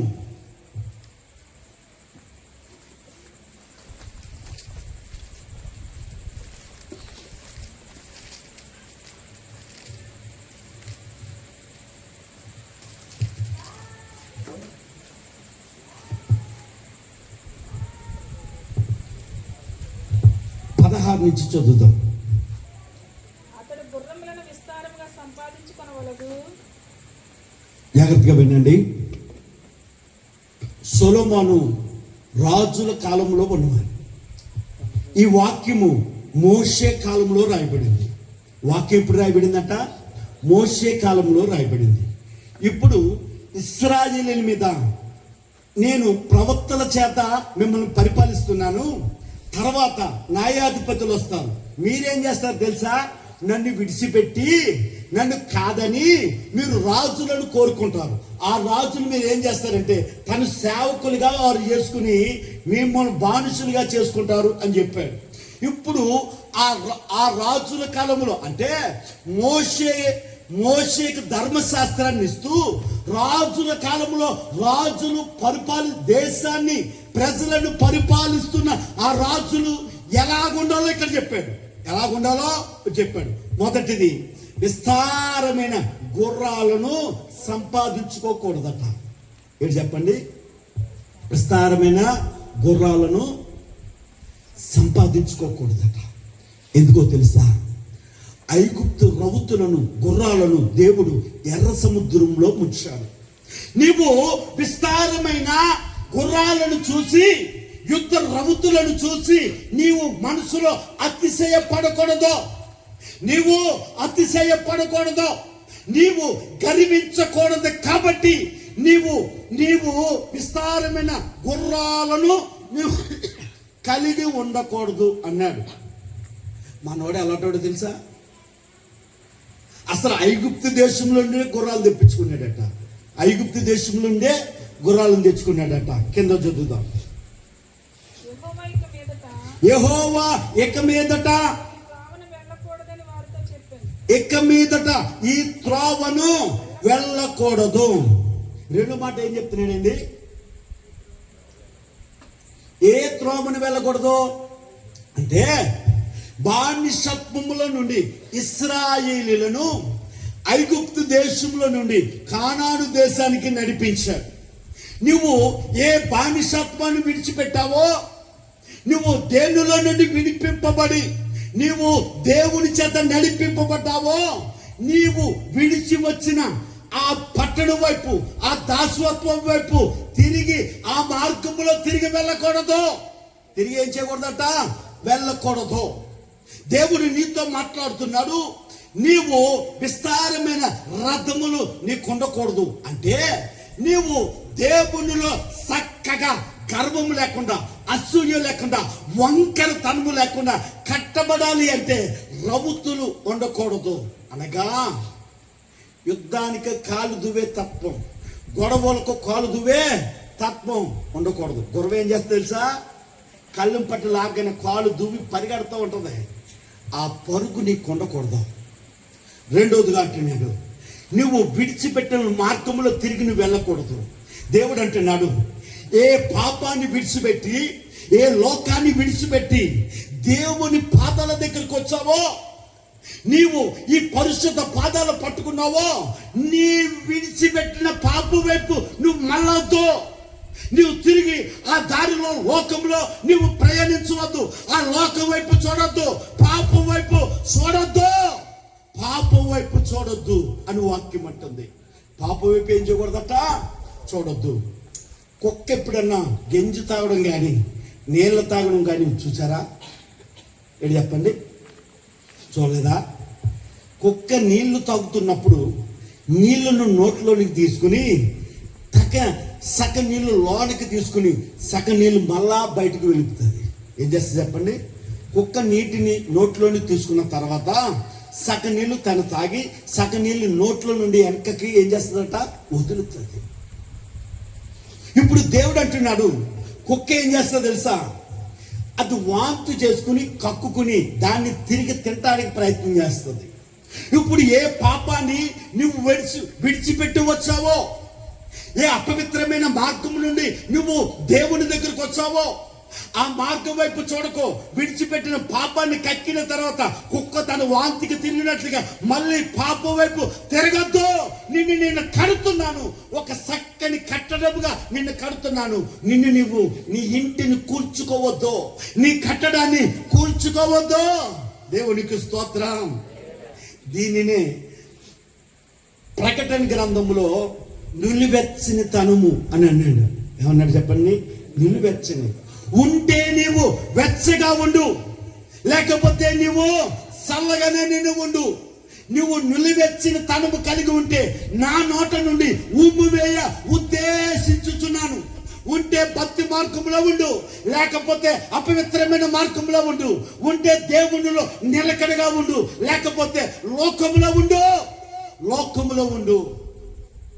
నులివెచ్చని అక్కడ కొడుగు ఇక్కడ కొడిగేసావు అనుకో, నువ్వు ప్రమాదంలో పడిపోతావు. వాక్యం అంటుంది నా నోట నుండి ఉమ్మివే ఉద్దేశించుచున్నానంటే అర్థం ఏంటో తెలుసా? 10 మంది కన్యకులు ఆయన రాక కోసం ఎదురు చూస్తున్నారు. ఆయన వచ్చాడు, నూనె ఉన్నవారు లోపలికి వెళ్ళిపోయారు, నూనె లేని వారు నూనె తెచ్చుకుని మళ్ళీ వచ్చారు. అయ్యా ఇదిగో తలుపు తీ అంటున్నారు. యేసు ప్రభు అన్నాడు తెలుసా, మీరెవరో? అయ్యా నీ నామం పేరున అద్భుతాలు చేస్తాం, మేము పరిశుద్ధాత్మ కలిగిన వారిని, వాక్యాన్ని బోధించేవారము, అనేకులను జీవ మార్గంలో అనేకులను వెలుగు మార్గంలో నడిపించిన వారు అయ్యా మేము. మా ఊరిలో క్రైస్తవం ప్రారంభింపబడిందంటే, బైబిల్ దేవుని తెలుసుకున్నారంటే నా ద్వారానే. అయినా అయ్యి ఉండొచ్చు, కానీ నువ్వెవరో నాకు తెలియదు. ఎందుకో తెలుసా? ఆయన నోట నుండి ఉమ్మేశాడు కాబట్టి. దేవునికి స్తోత్రం, హల్లెలూయా. ఏ మార్గంలో నుండి, ఐగుప్తు దేశంలో నుండి కానా అను దేవుని పరిశుద్ధ వాగ్దాన పట్టణంలోనికి వచ్చావో, ఆ పరిశుద్ధ పట్టణంలో కానానులో ఉన్న నీవు విడిచి వచ్చిన ఐగుప్తు దారి వైపు చూడొద్దు, ఐగుప్తు వైపు మీరు చూడొద్దు అన్నాడు. సొలొమోను ఏం చేశాడో తెలుసా? సొలొమోను ఐగుప్తు ఫరో కుమార్తెను పెళ్లి చేసుకున్నాడు. ఆ మార్గంలోకి వెళ్ళొద్దురా బాబు, వాళ్ళ వైపు చూడొద్దురా బాబు, వారి సహవాసం వద్దంటే ఐగుప్తు ఫరో కుమార్తెను పెళ్లి చేసుకున్నాడట. వాక్యం ఉందా? వాక్యం చేత కట్టబడుతున్నాడా? వాక్యమును మట్టపు గుండి వేసుకుని తనకు తాను సరి చేసుకుంటున్నాడా? దేవునికి స్తోత్రం, హల్లెలూయా. ఆ మార్గంలోనికి వెళ్ళొద్దు అని అంటే ఆ పట్టణంలో ఉన్న స్త్రీని తీసుకుని వచ్చి పెళ్లి చేసుకునేది. అనేకులు అయ్యా పాపంలోనికి వెళ్ళొద్దయ్యా అంటే పాపంలో మేము బులుకుతామంటున్నారు. అపవిత్ర మార్గంలోనికి వెళ్ళొద్దంటే అపవిత్రత మాకు ఇంపైన సువాసన ఉంది. నీకు నట్టమా? అడుగుతున్న రోజులివి. నేను అంటున్నాను, ఇది పరిశుద్ధముగా కట్టబడుతున్న దినాలు, దేవుని ఆత్మచేత నింపబడుతున్న దినాలు, ఈ రాకడ మోచుతున్న దినాలు. ప్రపంచంలో యుద్ధ సమాచారం. ఇప్పుడు ఇరాన్కి ఇజ్రాయేలుకి యుద్ధం జరుగుతుంది. ఇప్పుడు ఈ యుద్ధంలో దేవుని రాకడ గుర్తులు జరుగుతున్నాయి. ప్రభు రాకడ ఫలానా రోజు నేను చెప్పను, కానీ ప్రభు త్వరగా వస్తూ ఉన్నాడు. ఎప్పుడైనా సరే ప్రభు ఫలానా రోజున అప్పుడు ఇప్పుడు వస్తున్నాడంటే ఎక్కడ మీరు నమ్మొద్దు. యేసు ప్రభు ఆ దినము ఆ గడియ తండ్రి స్వాధీనంలో ఉన్నాయి, అది నాకు కూడా తెలియదని చెప్పాడు ఆయన. దేవునికి స్తోత్రం, హల్లెలూయా. ఇంకా కిందకు చదవండి. తన హృదయమును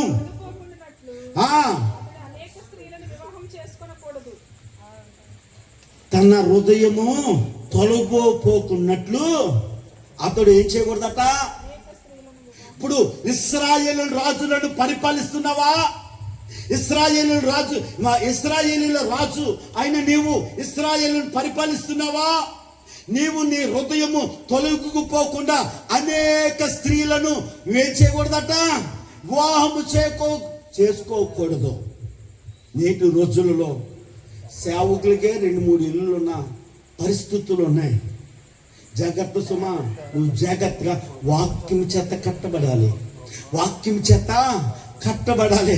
దేవునికి స్తోత్రం. అనేక మంది స్త్రీలను కట్టుకోకూడదు. నువ్వు అనేక మందిని నువ్వేం చేయకూడదు? నువ్వు వివాహం చేసుకోకూడదు. నీ భార్య నీ శరీరాన్ని ప్రేమించినట్లుగా నీ భార్యని ప్రేమించు. ఒకవేళ ఎవడైనాను తన భార్యని ద్వేషిస్తున్నాడు అని అంటే వాడు తన భార్యని కాదు ద్వేషించేది, తన శరీరాన్ని ద్వేషిస్తున్నాడు. ఎవడైనా తన భార్య మీద కోపపడుతున్నాడంటే వాడు తన భార్య మీద కోపపడట్లేదు. ఎవరి మీద కోపపడుతున్నాడట? తన శరీరం మీదే కోపపడుతున్నాడు. ఇది నేనంటున్న మాట కాదు, వాక్యం అంటున్న మాట ఇది. ఎవరంటున్న మాట ఇది? వాక్యం అంటున్న మాట. దేవునికి స్తోత్రం. పురుషులారా, మీరు మీ భార్యలను ప్రేమించండి, అప్పుడు దేవుడు మిమ్మల్ని ప్రేమిస్తాడు. స్త్రీలారా, మీ భర్తలకు విధేయత చూపండి, అప్పుడు నీ దేవుడు నీలో విధేయతను పుట్టిస్తాడు, నమ్మకాన్ని పుట్టిస్తాడు. దేవునికి స్తోత్రం. మీ హృదయము తిప్పబడకుండా అనేక మంది స్త్రీలను పెళ్లి చేసుకోకూడదంటే సొలొమోను 700 మందిని 300 మంది ఉపపత్తులను చేసుకున్నాడట. వాక్యము చేత ఉందా? వాక్యము చేత కొలత వేసుకుంటున్నాడా? ఇంకో ప్రాముఖ్యమైన విషయం ఉంది, ఇంకా మర్చిపోకండి. దేవునికి స్తోత్రం. ఇంకా కిందకి చదవండి. ఇప్పుడు అంటున్నాడు, నీ బంగారాన్ని బట్టి, నీ వెండిని బట్టి అతిశయింపకుండా. దరిద్రుడికి అహం ఉంటుందా? ధనవంతుడికి అహం ఉంటుందా? ఎవరికి ఉంటుంది? ధనవంతుడికి అహం ఉంటుంది. దరిద్రుడికి పొగరుంటుందా? ధనవంతుడికి పొగరుంటుందా? అంటే ఇంక నేను వివరించలేను. అన్ని కూడా ధనమున్న వారికే. అన్ని ఎవరికుంటే? ధనమున్న వారికే. ఈ దరిద్రుడికి ఏంటంటే పొద్దున్నేసి అయ్యా నన్ను కనికరించు, ఆకాశం వైపు చేతులు ఎత్తడమే తెలుసు. దేవునికి స్తోత్రం. హల్లెలూయా. విస్తారమైన వెండి, విస్తారమైన బంగారం నువ్వు సంపాదించుకోకూడదంటే యెరూషలేము మందిరము ఎందుకు కొల్లబట్టబడిందో తెలుసా? యెరూషలేములో ఉన్న బంగారం విస్తారమైన బంగారం, దానిలో ఉన్న ప్రతి వస్తువు, ప్రతి పరికరం కూడా బంగారం. కాబట్టే రాజులు యెరూషలేము దండెత్తి బంగారాన్ని అంతా, నేను అంటాను, బంగారం కాకుండా చెక్క అయితే పట్టుకెళ్ళదురా, ఇనుము అయితే పట్టుకెళ్ళదురా, బంగారం కట్టి మందిరాన్ని కూల్చేశారు, బంగారాన్ని పట్టుకుపోయారు. దేవుడు వాక్యం అంటున్నాడు, నీవు ధనముని ఈ భూమి మీద సంపాదించుకోవద్దు. అది చిమ్మిట్లు కొడతాయి, తుప్పు పడుతుంది, పాడైపోతాయి. నీ ధనాన్ని ఎక్కడ సంపాదించుకో తెలుసా? పరలోకంలో సంపాదించుకో. నీవు కనికరముని కలిగి, దయ కలిగి, నీ కిందున్న వారి ఎడల నీవు కలిగి ఉన్నావా? నువ్వు కొద్దిలో కలిగి ఉంటే నీ కలిగిన దానిలో నుండి నీ కిందున్న వారికి దయ కలిగి, దాతృత్వం కలిగి, ఆపదలో ఉన్న వారిని కనికరిస్తూ ఉంటే నీ ధనము పరలోకములో రెట్టింపవుతూ ఉంటదట. నీ అంతస్తు పరలోకములో రెట్టింపవుతూ ఉంటదట. దేవుడు అంటున్నాడు, సొలొమోనుతో కాదు, రాజులందరికీ ఒక ఆజ్ఞ ఇస్తున్నాడు. ఏంటో తెలుసా? విస్తారమైన బంగారాన్ని కూర్చుకోకూడదు. సొలొమోను విస్తారమైన బంగారం ఉందంట. దేవునికి స్తోత్రం. హల్లెలూయా. సమయం అవుతుంది.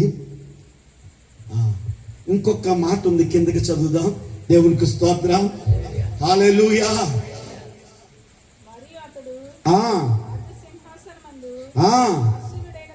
రాజసింహాసనం మీద ఎవడైతే రాజుగా నియమింపబడి రాజు సింహాసనం మీద కూర్చుంటాడో, సౌలే కావచ్చు, దావీదే కావచ్చు, సొలొమోనే కావచ్చు, ఇశ్రాయేలు మీద రాజ్య పరిపాలన చేస్తున్న ఎవడు రాజుగా ఉన్నాడో వాడు చేయవలసిన పని ఏమిటంటే, చదవండి, లేవీయులైన యాజకుల దగ్గర ఉన్న ధర్మశాస్త్రము అనే గ్రంథాన్ని తీసుకుని తన కొరకు ఒక ప్రతిమని ఏం చేయాలట? తన స్వహస్తాలతో రాసుకోవాలంట. జాగ్రత్తగా వినండి. అప్పుడు ధర్మశాస్త్రము చేతులతో రాయబడేది. ఇటు చెప్పండి, చేతులతో రాయబడేది. ఇప్పుడు ధర్మశాస్త్రం అనేది ఎవరి దగ్గర ఉండేదంటే లేవీయుల దగ్గర ఉండేది, యాజకుల దగ్గర ఉండేది. ఇప్పుడు ఎవడైతే రాజుగా నియమింపబడ్డాడో వాడు సింహాసనం ఎక్కిన తర్వాత మొట్టమొదటి చేయవలసిన పని ఏంటో తెలుసా? లేవీయుల దగ్గర ఉన్న ఆ ధర్మశాస్త్రాన్ని, ఆ జీవ గ్రంథాన్ని తీసుకుని నీవు తన కొరకు ఇంకొక ప్రతిని తన స్వహస్తాలతో రాసుకోవాలట. ఏం చేయాలంటండి? తన స్వహస్తాలతో రాసుకోవాలట. ఇప్పుడు సొలొమోను రాజైన ఏం చేయాలో తెలుసా? లేవీయుల దగ్గర ఉన్న ఆ జీవ గ్రంథాన్ని, ధర్మశాస్త్ర గ్రంథాన్ని తీసుకుని తన కొరకు మరలా ఇంకొక జీవ గ్రంథాన్ని ఇంకొక బుక్ మీద రాసుకోవాలా.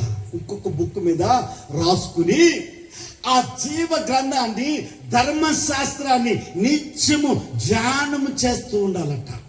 నిత్యం ఏం చేయాలట? ఆ ధర్మశాస్త్రాన్ని ధ్యానం చేస్తూ ఉంటే వాక్యం అంటుంది, వాడు కుడిముఖ కానీ ఎడముఖ కానీ తొట్టిల్లకుండా ఉంటాడట. తొట్టిల్లకుండా ఉంటాడట. దేవునికి స్తోత్రం. సొలొమోను, నీ దగ్గర లేవీయుల దగ్గర ఉన్నట్టండి ఆ గ్రంథము నువ్వు రాసుకున్నావా? నీ దగ్గర గ్రంథం ఉందా? దానిని చదువుతున్నావా? వాక్యాన్ని బట్టి నువ్వు సరి చేసుకుంటూ కుడిముఖ కానీ ఎడముఖ కానీ తొట్టిల్లకుండా వాక్యమును మట్టపు గుండు చేత నీవు తిన్నగా కట్టబడుతున్నావా అంటే, నా దగ్గర గ్రంథం లేదు. గ్రంథం ఉంటే ఏం చేసేవాడు? వాక్యం ఉంటే, వాక్యము ధ్యానిస్తే ఏం చేసేవాడు? వంకరతనం వచ్చేది కాదు, తొట్టిల్లతనము వచ్చేది కాదు. దేవునికి స్తోత్రం. హల్లెలూయా, హల్లెలూయా, హల్లెలూయా. వాక్యం అంటున్నాడు, దేవుని వాక్యం అంటుంది. ఈ రోజున సొలొమోను పడిపోవటానికి కారణం ఆయన ముగింపు గణము. ఆయన ప్రారంభ గణముగా ప్రారంభించి ముగింపు గణహీనతగా కారణం ఏంటో తెలుసా? ఎన్ని విషయాలు? విస్తారమైన రౌతులు కలిగేది. రెండోదిగా విస్తారమైన రౌతులు వద్దన్నాడు. రెండోది ఏంటట? అన్ని స్త్రీలు ఏం చేయకూడదు? పెళ్లి చేసుకోకూడదు. విడిచిపెట్టిన మార్గం వైపు తిరిగి చూడకూడదు. ఇంకా ధర్మశాస్త్రాన్ని దేవుడు కూడా అదే మాట్లాడుతున్నాడు. అదే దేవుడు నీతో మాట్లాడుతున్నాడు. విడిచిపెట్టిన పాపం వైపు తిరగొద్దు. నీ చేతుల్లో ఉన్న బైబిల్ గ్రంథము ప్రతి దినము నేనేం చేస్తా తెలుసా? నీ కట్టడము, నీ ఇల్లు అను నీ కట్టడం పడిపోకుండా, కూలిపోకుండా ప్రతి దినము మట్టపు గుండు చేత నేను సరిచేస్తూ ఈ కట్టడాన్ని దేవుడు కడుతున్నప్పుడు అది సంపూర్తి అగటానికి నువ్వు దేవుడిని సంపూర్తిగా కడతాడు. వాక్యము, ప్రతిదినము వాక్యము. మనుషులో శ్వాస ఉచ్ఛ్వాస అని రెండు ఉన్నాయి. ఏంటి చెప్పండి? శ్వాస, ఉచ్ఛ్వాస. ఇప్పుడు మనము లోపలికి ఊపిరి తీసుకుంటాం, అది అలాగే పట్టుకోండి. బ్రతుకుతాడా మనిషి? లోపలికి ఊపిరి తీసుకుని అలాగే పట్టుకోండి, బతుకుతాడా? తీసుకున్న దాన్ని ఏం చేయాలట? శ్వాస తీసుకోవాలి, ఉచ్ఛ్వాస దాన్ని విడిచిపెట్టాలి. అలాగే నీవు దేవుని సన్నిధిలో చక్కగా కట్టబడాలి అంటే నీకు వాక్యము అవసరం. రెండోదిగా ప్రార్థన అవసరం. మోకరిద్దాం ప్రభు సన్నిధిలో మరొకసారి మోకరించి మన వంకరతనం అంతా సరి చేసుకుందాం. మన వంకరతనం అంతా సరి చేసుకుందాం. మోకరిద్దాం.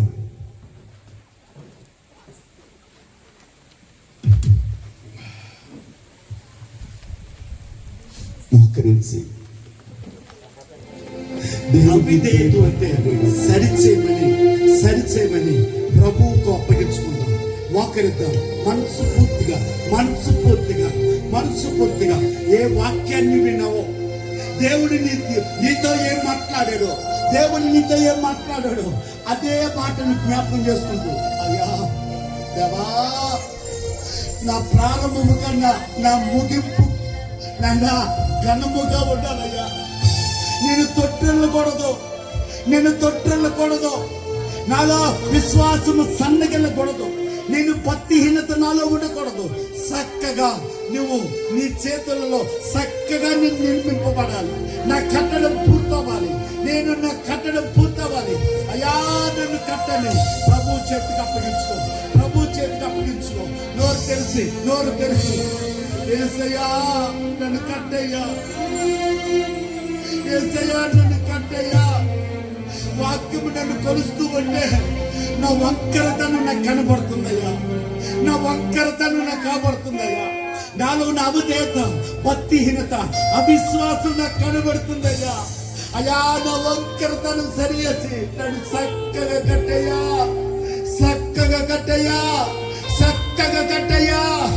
చక్కగా కట్టయ్యా, చక్కగా కట్టయ్యా, చక్కగా కట్టయ్యా. అబ్బా దేవుని నిన్ను కట్టడానికే వచ్చడానికే బండ మీద కట్టడానికే ఆయన నీ మధ్యకొచ్చాడు. ప్రభు చేతికి అప్పగించుకుని దేవా నన్ను కట్టయ్యా, నన్ను కట్టయ్యా.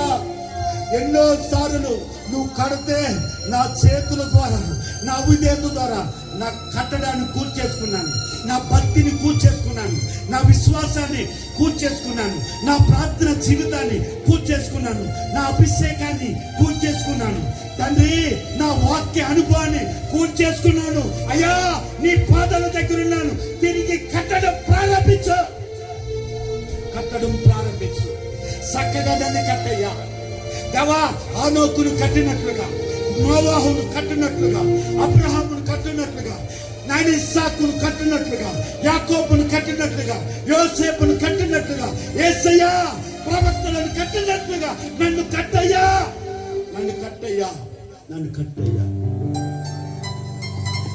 పరిశుద్ధుడు నేను మా ప్రభువా, నీ సన్నిధిలో మోకరించిన ప్రతి బిడ్డను నీ చేతులకు అప్పగిస్తున్నాను. చక్కగా కట్టబడటానికి నీ చేతులకు అప్పగిస్తున్నాను దేవా. ఒట్టి కుండలో నా నిన్ను బిడ్డలు వచ్చారు నాయనా, బాణల నిండా నీళ్లు నింపినట్లుగా నాయనా, బాణాన్ని పడుతున్న హృదయం నిండా నీళ్లు అనబడుతున్న వాక్యాన్ని నింపినందుకు వందనాలు. వాక్యాన్ని నాయనా దుష్టుడు ఎత్తుపోకుండా నాయనా నా తండ్రి, మూత వేయబడిన జలకొప్పమా అని పరమగీతంలో పిలుస్తున్నావు కదా. ప్రతి హృదయము నేను వాక్యము దుష్టుడెత్తు పోకుండా హృదయం మీద మూత వేయండి అయ్యా, హృదయం మీద మూత వేయండి అయ్యా. నీ సన్నిధిలో నీ బిడ్డలు వచ్చారు దేవా, అక్కరలో వచ్చారు తండ్రి. నాయనా నీ పాదాల దగ్గర నాయనా మొర వింటారని వచ్చారు. దాన్ని వారి ప్రార్థన ఆలకిస్తాడని వచ్చారు. దాన్ని వారు అడిగింది నెరవేరుస్తా నాయన ఇస్తామని పాదాల దగ్గరకు వచ్చారు తండ్రి. హృదయాలను పరిశోధిస్తున్న దేవుడా, ప్రతి హృదయాన్ని చూస్తున్న దేవా, వారి యజమానులు గుర్చిన ఆశ, కోరిక, విజ్ఞాపన అంతా కూడా నెరవేర్చి నీ బిడ్డలందరినీ దీవించమని ప్రార్థన చేస్తున్నాను. మరొకసారి నీ బిడ్డలందరినీ నీ ఆత్మతో నింపండి. కడవరి దినాలలో ఉన్నాం. నీ రాకడం గురించి జాగ్రత్త కలిగి మరంతగా నీ పాదాల దగ్గర నేను ఉండటానికి నీ కృపించి నడిపించమని ప్రార్థన చేస్తున్నాను దేవా. 26వ తారీఖున మా గ్రామం పక్షముగా కందరాడు గ్రామంలో సువార్త కూడిక నేను మీకు అప్పగిస్తున్నాను. మందిర ప్రతిష్ట మీ చేతులకు అప్పగిస్తున్నాను అయ్యా. వాతావరణాన్ని అనుకూలింపజేసి దేవా నీకే వందనాలు. నీవు ఆ స్థలములో ఉండి సొలొమోను మందిరంలో ఉన్న ఆ మహిమ తేజస్సు నాయన ఆ స్థలములో వచ్చి ఘనముగా సువార్తను మీరు నాయన ప్రకటించిన కృప దయచేసి నీ బిడ్డలందరూ నాయన పాల్గొనడానికి నీ కృపించి నడిపించమని, మరొకసారి వారి అక్కర్లన్నీ తీర్చి వారిని పంపించమని తండ్రి నాయన దీవించమని మా మధ్యకు దిగొచ్చింది. యేసు ప్రభులు వారి పేరట ఈ ప్రార్థన అడిగి వేడుకొని పొందుకొని ఉన్నాము తండ్రి. యేసు రక్తము ప్రవేశ సంపూర్ణ విజయం అపాధికులకు అనంతకాల నాశనం కలుగును. మన తండ్రి అయిన దేవుని యొక్క ప్రేమ, కుమారుని యేసు ప్రభు యొక్క కృప, పరిశుద్ధాత్మ అన్యోన్య సహవాసం ప్రతి వారు ఆత్మ సంబంధమైన మందిరముగా ఆయన శరీరముగా ఆయన కట్టడము పూర్తయి ఆయన ఎదుట నిలవగల ధన్యత దేవుడు మనెల్లరికీ వాక్యమైన ప్రతి వారికి అనుగ్రహించి దీవించునుగాక. దేవుడు మిమ్మల్ని అందరికీ సమాధానముతో పంపునుగాక. మీ అందరికీ ప్రత్యేకమైన వందనాలు. మరొకసారి మీకు తెలియజేస్తున్నాను.